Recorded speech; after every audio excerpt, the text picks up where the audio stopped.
આજ તો લગનમાં ફૂલે ફૂલ બાકી કે બોલે રસ્તામાં ઇલેક્ટ્રિક ગાડી થઈ ગઈ બેન સવાર જાગી નહીં તૈયાર થઈ ગયા પાડોશી લગન જમવા જવાનું છે કે નહીં જવાનું હોય જમણવારમાં જવાનું હોય પણ પેલા વાડીએ જઈએ એવી અબે સાલે પછી ગાડી લઈને સીધા આવી ગયા વાડીએ આમ જો હા શું કહું તો વાડીમાં કાંઈ નહીં હોય પણ વાડીમાં આટો મારવો પડે ને વાત તો સહી પછી વાડીમાં ખોટો આટો મારીને આવી ગયા સીધા જામફળ નીંદવા એટલે આપણે જામફળ નીંદતા હું જોવા મળી ગયું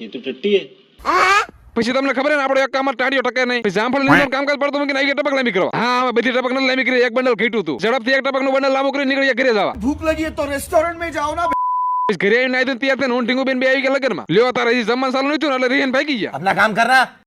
હવે જેટલા નમૂના દેખે ને બધા જમવાની વાટ છે પણ જમવાનું ચાલુ નહીં થયું ખાલી કાઉન્ટર જ ગોઠવાય છે હવે એક બાજુ જમવાનું ચાલુ થતું નથી ને આ બાજુ ટીંગુ બેને ગલુડી લેવું છે હક તો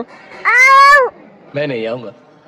પછી ફાઇનલી 2 કલાક વાટ જોઈ એટલે શરૂ થઈ ગયો જમણવાર એ પેસલા બીજી વાર નહીં થયો ને પછી અમે હંધાઈ ગળાસવા બેસી ગયા એટલે આપણે જીગા અમને ખબર તારી હગાઈ થઈ કે સાયન્ટિસ્ટ જમી જ લે अरे भीख मंगिया क्या देख रहा है? હજી તમારે જમવાનું પૂરું નથી ને બહાર આવી ગયા ये भगवान क्या जुल्म है। પછી ઝડપથી જમવાનું કામકાજ પતાવી દીધું આવી ગયા મારા લુખા ભાઈ બંધ લઈને કાળા કરીને સોડા પીવા પછી સોડા પીને જવાનું તો કાળો બેન કામથી પાળ્યા હજી ગામ બહાર નીકળ્યા ને તો ઇલેક્ટ્રિક ગાડીમાં ચાર્જિંગ કર્યું आओ माँ कसम। साला ये दुख का खत्म नहीं होता बे। હું તમારો અનુભવ જણાવો હું કાળો ભાઈ એટલી બધી સેવા કરી દે સોડા પાઈ પડે ને એટલે પણ ખાલી 20 રૂપિયા દેવાના આવડા મોટા બંડલ શું કામ ખોલો बहुत पैसे है मेरे पास गरीबों। પછી સોડા પી સીધા આવી ગયા વાડે ઝડપથી એક બારો ખડ વાર લીધું એટલે ફોલો કરતા રહેજો ને વાર પાડ દે પછી ખડનો ફારો લઈને આવી જાય ઘરે આવીને ખાધું પીધું રાત કર્યું આજનો ઓલો ગાયસપુર ઓકે ટાટા બાય બાય